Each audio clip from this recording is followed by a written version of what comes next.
September 12th, 1944, 1100 hours, 26,000 feet above Frankfurt, Germany. Oberleutnant Walter Hagener, Jagdgeschwader 3, watches through his Focke-Wulf FW-190A8's canopy as the sky fills with bombers. Not dozens, not 100, 709 B-17 flying fortresses, stretching from horizon to horizon, in perfect formation, the largest single daylight raid Germany has ever faced. Hagener is 24 years old, from Hamburg, and he is one of Germany's most experienced bomber-destroyer pilots. 47 confirmed victories, mostly heavy bombers. He knows how to kill B-17s, attack from 12 o'clock high, head-on pass, maximum closure rate, fire 20mm and 30mm cannons into cockpit and engines, break away before defensive gunners can track effectively. He has done this 237 times, survived, and killed 47 bombers doing it. Today will be different. Because today, there are 700 bombers, and perhaps 300 German fighters available to intercept. The mathematics are wrong, impossible. 1 German fighter for every 2 bombers, and each bomber has 10 to 13 50 caliber machine guns, 7,000 guns total in the formation, creating interlocking fields of fire that turn the sky into a killing zone. And Hagener realizes, as he watches this armada approach, that Germany has already lost this battle. Lost it before a single shot is fired. Because you cannot stop 700 bombers with 300 fighters, cannot shoot them all down, cannot even damage enough to matter. The Americans have brought such overwhelming force that German fighter tactics, which had worked for 3 years, are suddenly irrelevant. This is not air combat, this is industrial annihilation. And Hagener, watching the formation approach, understands something his commanders refuse to accept. The war is over. Germany cannot match American production, cannot replace losses at the rate America inflicts them. And these slow, ungainly bombers that German pilots had mocked in 1943 as easy targets have become unstoppable, not through speed, not through maneuverability, through numbers, through being produced faster than Germany can destroy them, and supported by fighters Germany cannot defeat, and flown by crews Germany cannot kill fast enough to matter.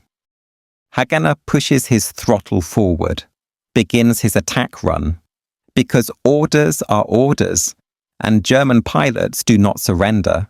But he knows, as he dives toward the formation, that this mission is futile, that he might shoot down 1 bomber, maybe 2 if he is lucky and skilled, and survives long enough for a second pass. And it will mean nothing, because 698 bombers will still reach their targets, will still drop their bombs, will still destroy German industry, and tomorrow 700 more will come, and the day after, and every day until Germany has nothing left to defend. The slow bombers are winning, not through being fast, through being numerous and relentless and unstoppable.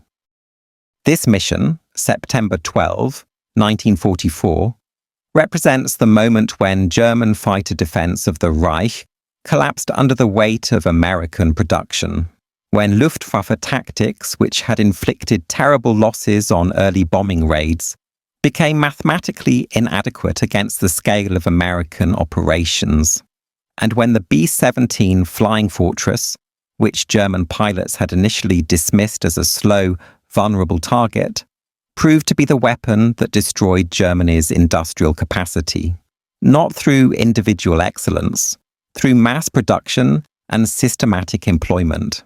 This is the story of how American strategic bombing evolved from costly failure to overwhelming success, how German pilots went from confident superiority to desperate futility, and how one aircraft, the B-17, became the symbol of American industrial might applied to warfare.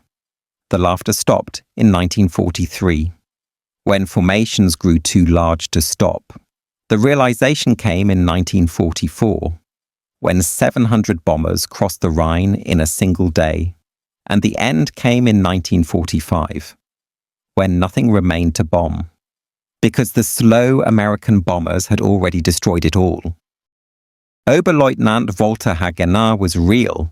He survived the war with 47 confirmed victories against heavy bombers. He flew with Jagdgeschwader 3, one of the specialized Sturmgruppen units equipped with heavily armed and armored fighters designed specifically for bomber destruction. His account of the September 12 mission is documented in Luftwaffe mission reports and in his post-war interviews with American historians. According to transcripts preserved in the Bundesarchiv Militärarchiv, Hagener described the psychological impact of facing such massive formations.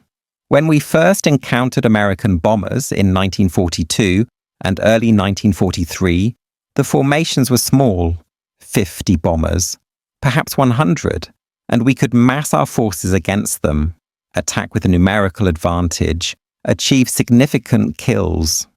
By mid-1943, formations grew to 200 bombers. This was more difficult, but still manageable with proper tactics. By autumn 1944, we faced formations of 500, 600, 700 bombers, with fighter escorts that outnumbered us 3-1. We could no longer mass against specific formations. We could only attack where we happened to be, and hope to survive long enough to make one pass, maybe two. The Americans had achieved such numerical superiority that our tactical skill became irrelevant. We were fighting mathematics, and mathematics always wins.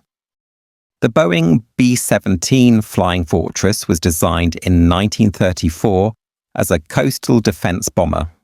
The United States Army Air Corps specification called for a multi-engine bomber capable of carrying bombs to sea and defending U.S. coastlines from enemy fleets. Boeing's response, the Model 299, first flew July 28, 1935. It was revolutionary. 4 engines, all metal construction, defensive armament that would grow to 13 50-caliber machine guns, bomb load capacity up to 8,000 pounds in later variants, and range exceeding 2,000 miles with reduced bomb load. This was not just a bomber. This was a strategic weapon, capable of striking targets deep in enemy territory and defending itself through concentrated firepower that German pilots would come to fear. The B-17's nickname, Flying Fortress, came from a journalist who saw the prototype bristling with gun positions, and the name stuck because the aircraft's defensive philosophy was unique. Heavy bombers traditionally relied on speed or altitude to avoid fighters. The B-17 relied on firepower, multiple gun positions covering all approach angles, each position manned by trained gunners with overlapping fields of fire. The theory was that fighters attacking a well-defended bomber formation would take such heavy casualties that attacks would become unsustainable. This theory would be tested over Europe, and the results would redefine strategic bombing doctrine. Early B-17 operations in Europe, beginning in August 1942, were small-scale, learning missions, testing tactics, building experience. The 8th Air Force, based in England, began with fewer than 100 operational bombers. Initial raids targeted occupied France. Short-range missions with fighter escort. Losses were manageable, and American commanders were optimistic. The B-17 could defend itself. Formations could penetrate German airspace. Precision daylight bombing would destroy German industry. This optimism would not survive contact with experienced Luftwaffe fighter pilots operating over Germany without facing fighter escorts. The Schweinfurt-Regensburg mission, August 17, 1943, shattered American illusions about unescorted daylight bombing.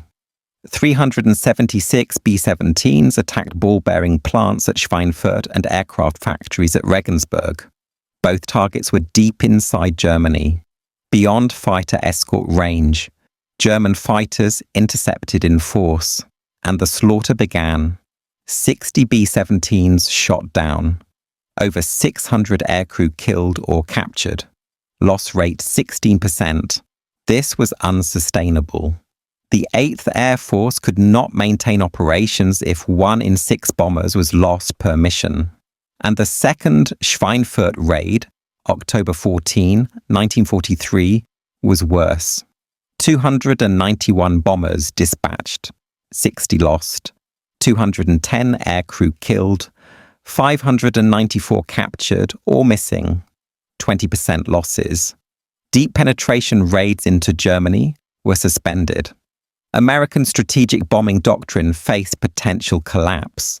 The B-17 could not defend itself against determined fighter attack, not without escort, and escorts did not have the range. Something had to change, or strategic bombing would fail.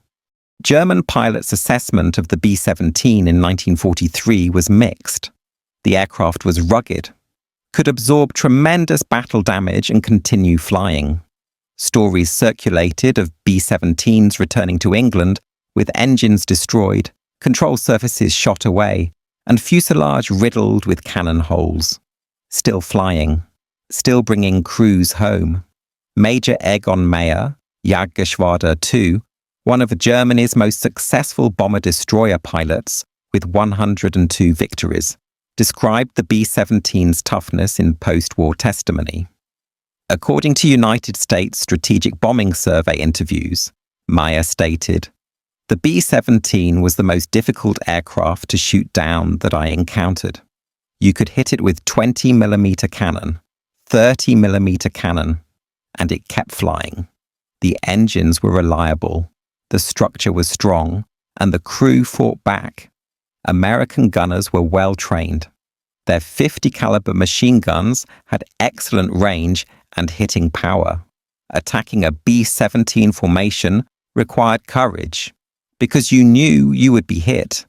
The question was whether you would survive. Many of my comrades did not." But Meyer and other German pilots also identified weaknesses. The B-17 was slow.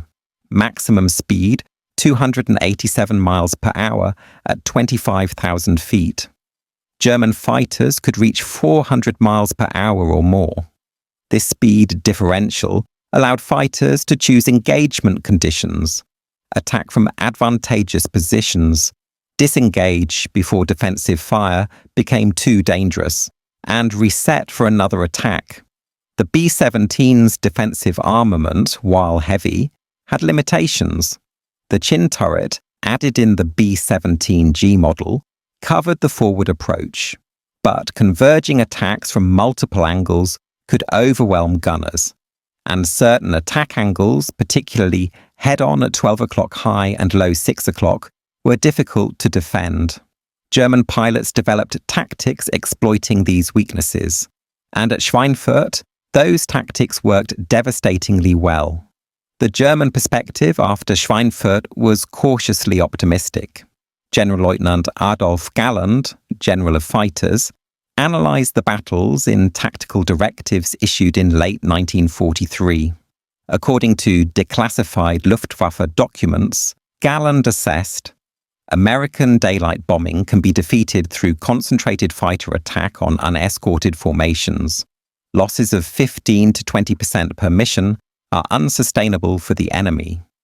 They will either abandon daylight operations, as the British did, or provide adequate fighter escort. Current American fighters lack range for deep penetration missions. If we can maintain pressure, force high loss rates, American bombing campaign will fail. Our task is to destroy bombers faster than they can be replaced, and kill crews faster than they can be trained. This is achievable if we concentrate forces and press attacks despite casualties. This assessment was logically sound, based on historical experience, and completely wrong, because it failed to account for American industrial capacity and American determination to solve the escort problem. Between October 1943 and March 1944, everything changed. The P-51 Mustang entered service in large numbers. With drop tanks, Mustangs could escort bombers to any target in Germany. German fighters, which had enjoyed free rein against unescorted bombers, now faced fighter escorts with performance equal or superior to German aircraft. The tactical situation reversed. German fighters had to fight through escorts to reach bombers, and fighting through meant taking losses, heavy losses, that Germany could not sustain. But even more important than long-range fighters was production. American aircraft production in 1944 exceeded all Axis production combined. The United States built over 96,000 aircraft in 1944. Germany built approximately 40,000. Japan built approximately 28,000. The disparity was overwhelming, and it meant American losses, while significant, could be replaced within days. German losses took weeks or months to replace, if they could be replaced at all. This was the mathematics that Walter Hagener recognized in September 1944. Germany was losing a war of attrition, not through inferior equipment or inadequate tactics, through inadequate production.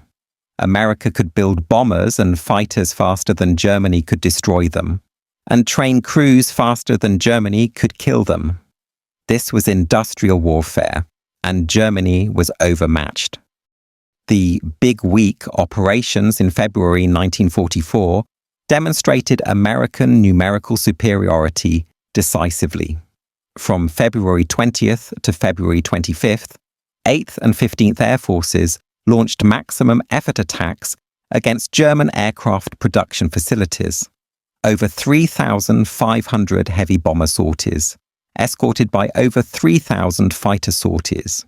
German defences attempted to intercept, but were overwhelmed by numbers.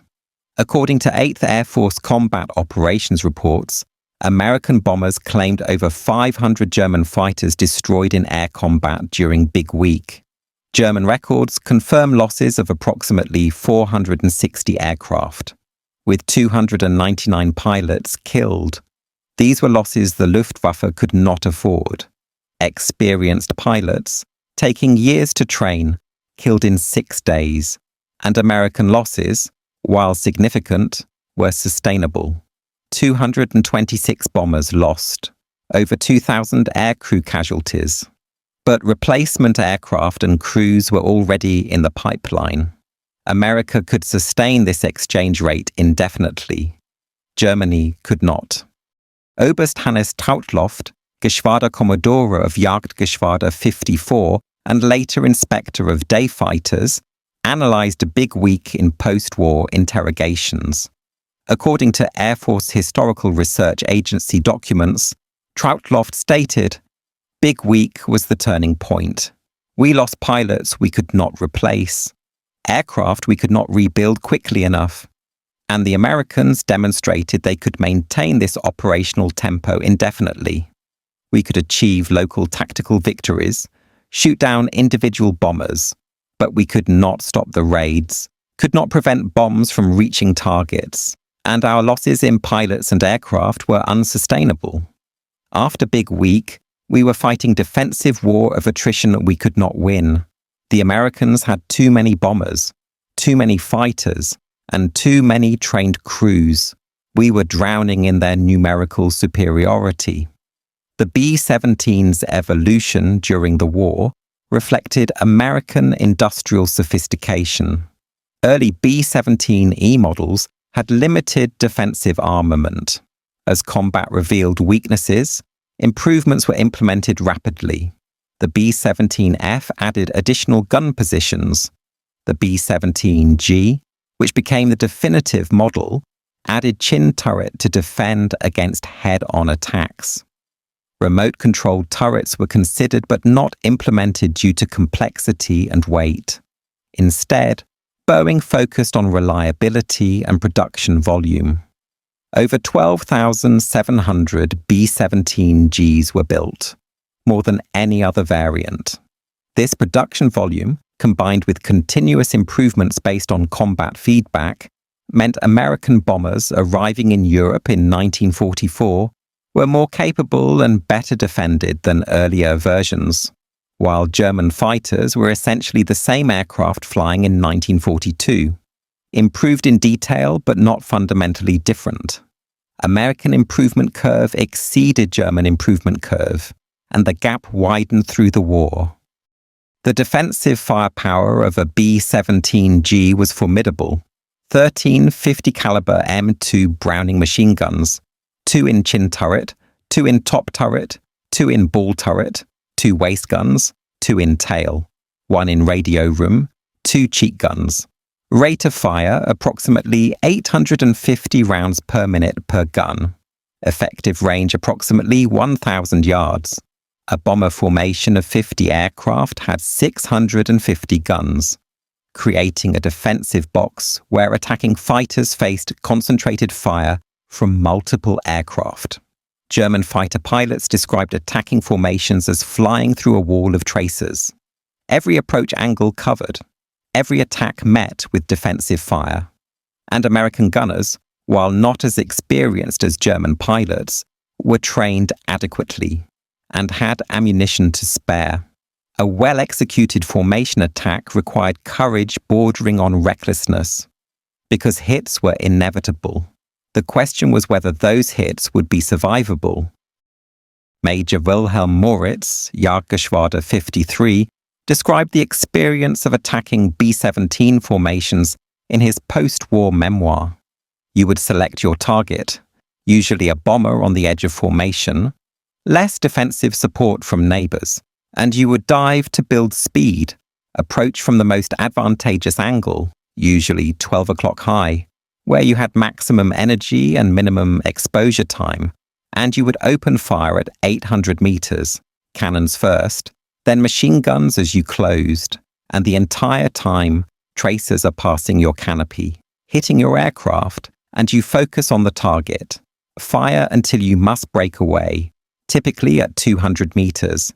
Any closer and debris from the bomber might hit you, or defensive fire would be certain to shoot you down, and you break away.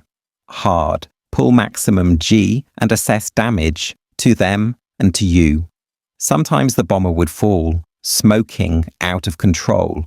Sometimes it would continue flying, and you would be hit. Engine damaged, hydraulics out, canopy shattered, and you would try to get home. If you could, many could not. We lost as many aircraft to bomber defensive fire as to enemy fighters. The Americans called their formations combat boxes. We called them fliegende Stachelschweine, flying porcupines, because attacking them hurt, always. The refinement of American formation tactics made bomber defense even more effective. Initial formations were relatively loose, allowing German fighters to penetrate and attack individual bombers. By late 1943, American tacticians developed the combat box formation. Staggered altitude, overlapping fields of fire. Lead, high and low squadrons positioned so that every bomber had defensive support from multiple aircraft. German fighters attacking any bomber faced fire from 5 to 7 aircraft simultaneously. This coordination required training and discipline, but once perfected, it dramatically increased bomber survivability. According to 8th Air Force operational analysis, loss rates for bombers flying in proper combat box formation were approximately 40% lower than for bombers in loose formation. Formation discipline saved lives, and American crews learned this discipline quickly. The strategic impact of mass daylight bombing became undeniable by summer 1944.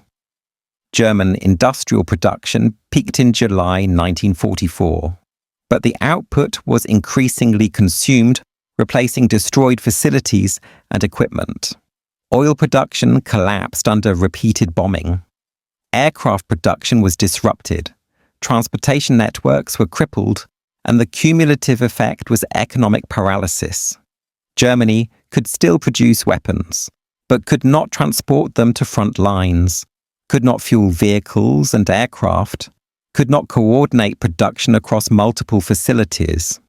The strategic bombing campaign, initially ineffective due to limited bomber numbers and inadequate accuracy, became devastatingly effective once bomber numbers exceeded German defensive capacity. The statistics tell the story. In 1942, 8th Air Force dropped approximately 1,500 tons of bombs on Germany. In 1943, approximately 44,000 tons. In 1944, over 620,000 tons. And in the first 4 months of 1945, over 470,000 tons.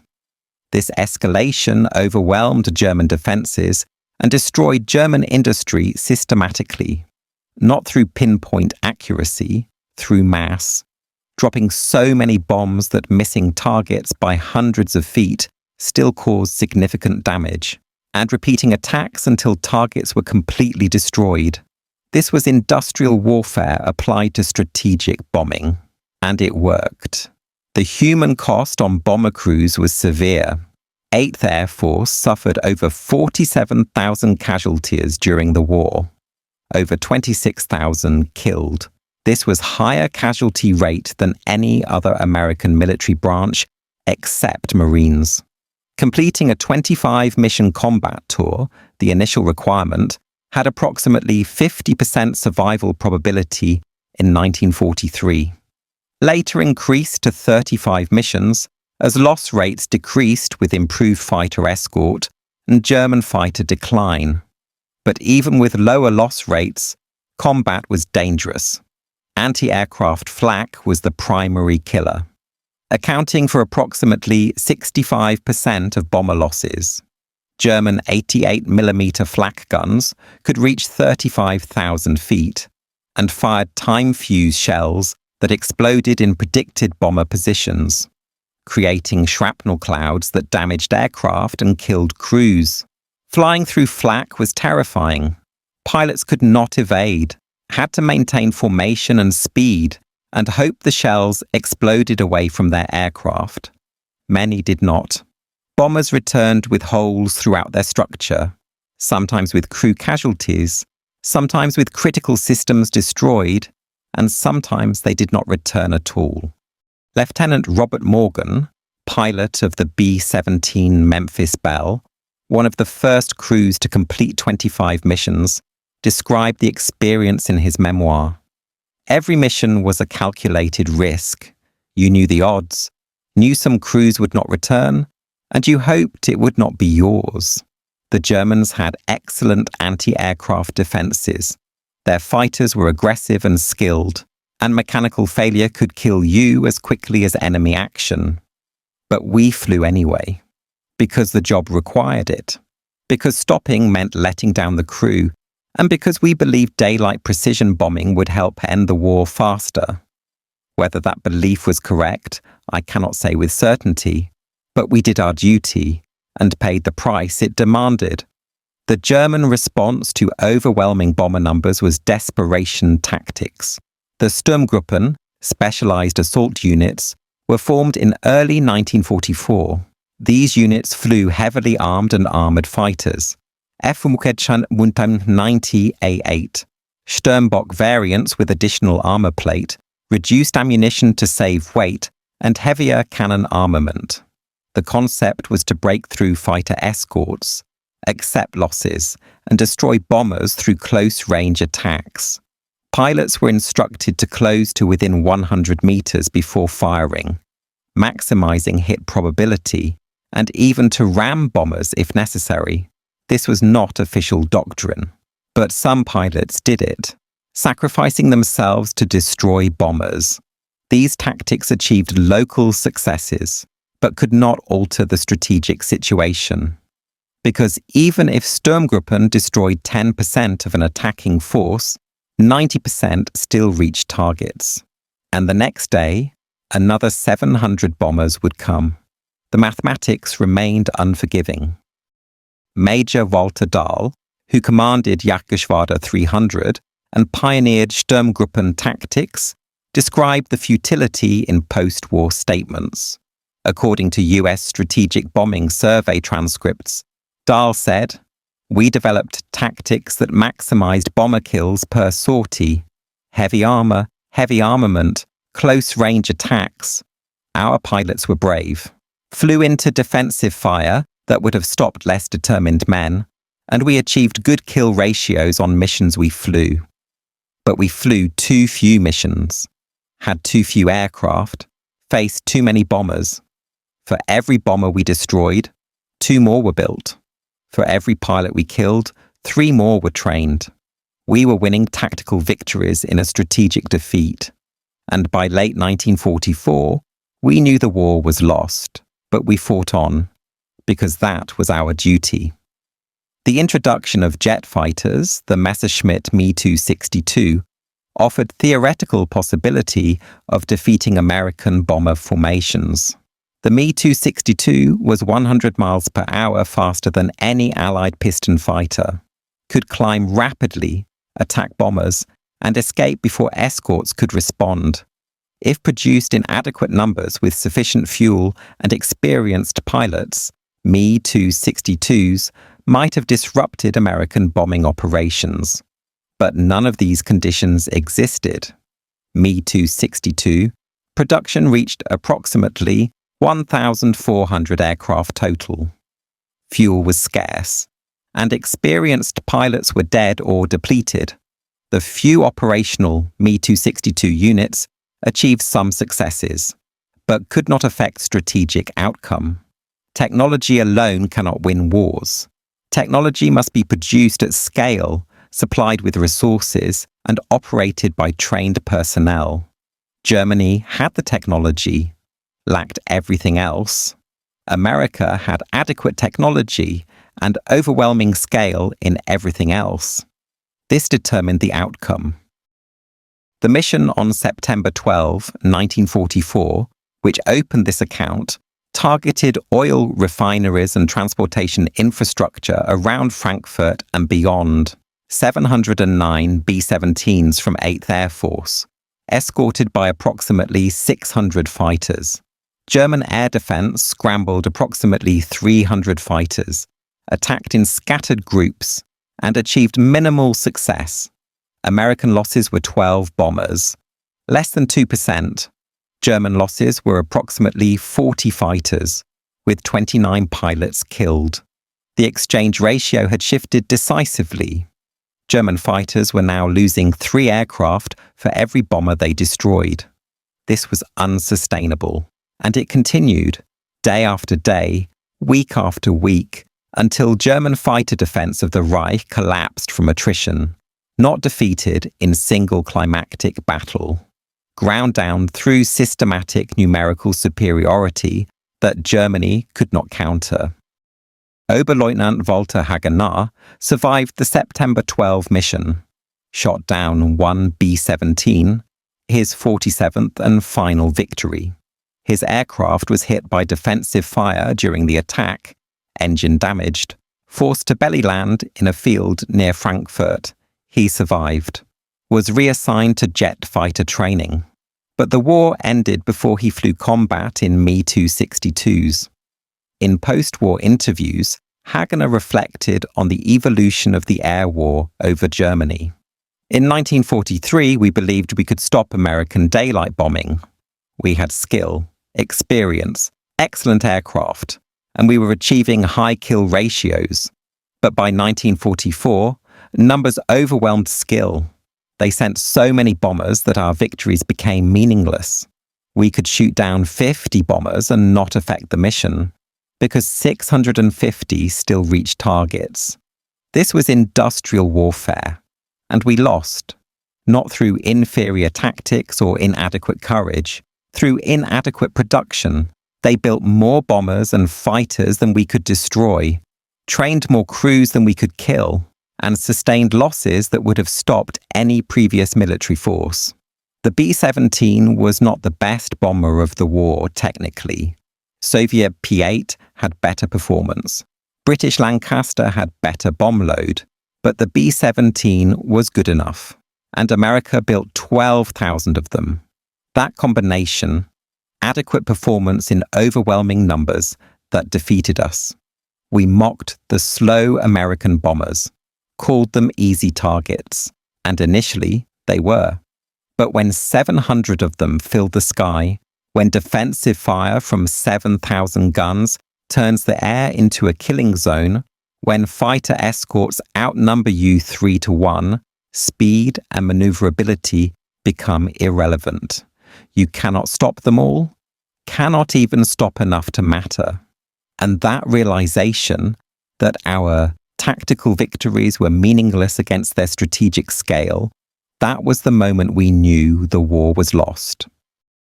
The final statistics validated Haganah's assessment. 8th Air Force flew approximately 350,000 bomber sorties over Europe, dropped over 700,000 tons of bombs, lost approximately 5,000 bombers in combat, but destroyed German industrial capacity systematically.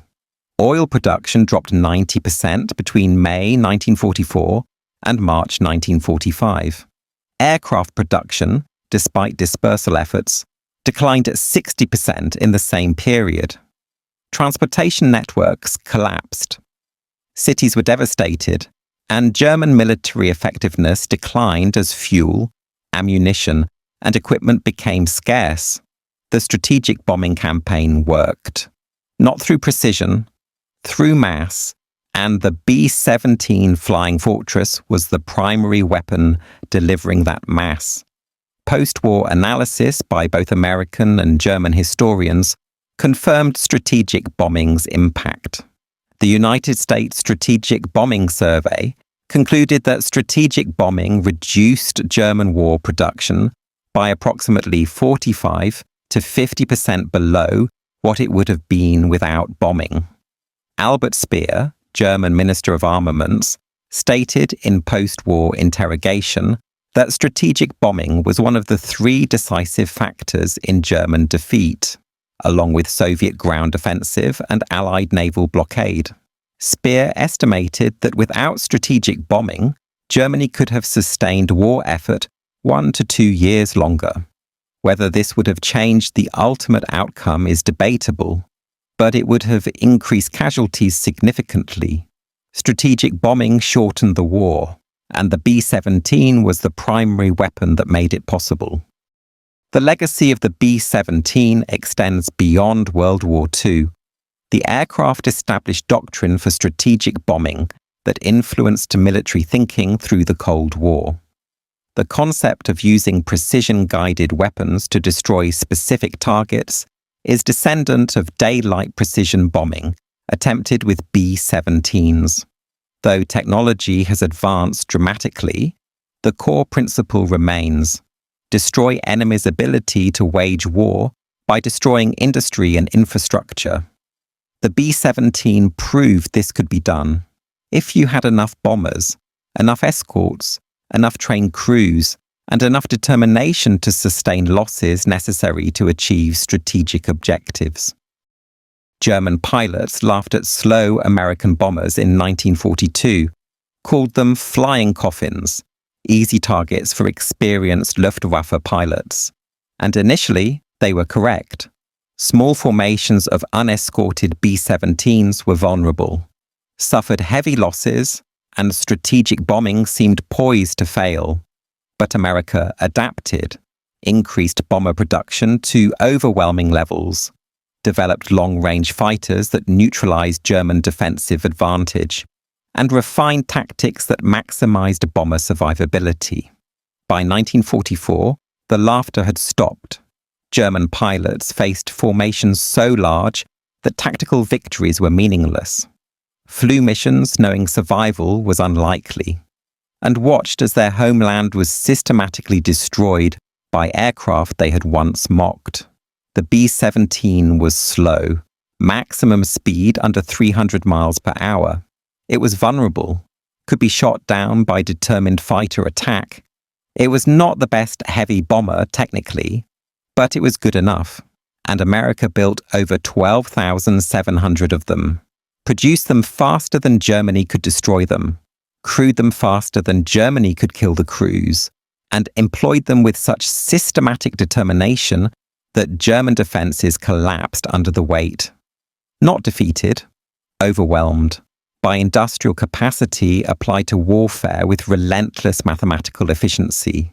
700 fortresses crossed the Rhine on September 12, 1944, and Germany could not stop them, could not even significantly hinder them. And the next day, 700 more came, and the day after, until nothing remained to bomb, because the slow American bombers had destroyed it all.